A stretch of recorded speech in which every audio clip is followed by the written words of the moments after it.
কিন্তু ইমানি শক্তি প্রতিদিন বাড়তেই থাকে, প্রতিদিন বাড়তেই থাকে। ইমানি জজবা প্রতিদিন বাড়তেই থাকে। কেন বাড়ে?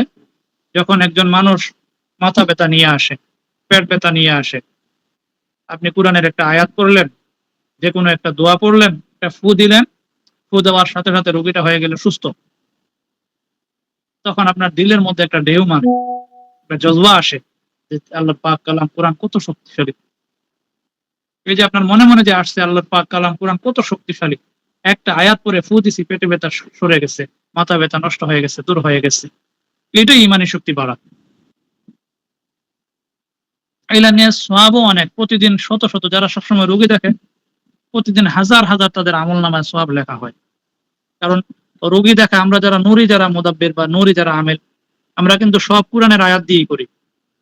রোগী আসলে কোরআনের আয়াত দিয়ে ঝাড়ফুঁক করা, তেল পানি পরা, সবকিছু কিন্তু কোরআনের আয়াত দিয়ে, কোরআনের সূরা দিয়ে। এখন চিন্তা করে দেখবেন, আমরা আবার সকাল সন্ধ্যা তো আমরা কিছু আমলও করি, দুরূদ ইস্তেগফারও পড়ি, প্রায় সময় বেশিরভাগ সময় দুরূদ পড়ি, এই একটা সওয়াব পাইতেছি।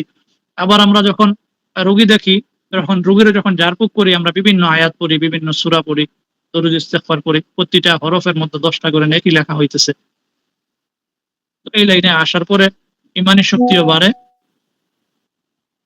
শরীরের মধ্যে ইমানি একটা জজবা বাড়ে, আল্লাহওয়ালা হওয়া যায়। কিন্তু শয়তানের দোকায় পড়লে জাহান্নামী হয়ে যায়।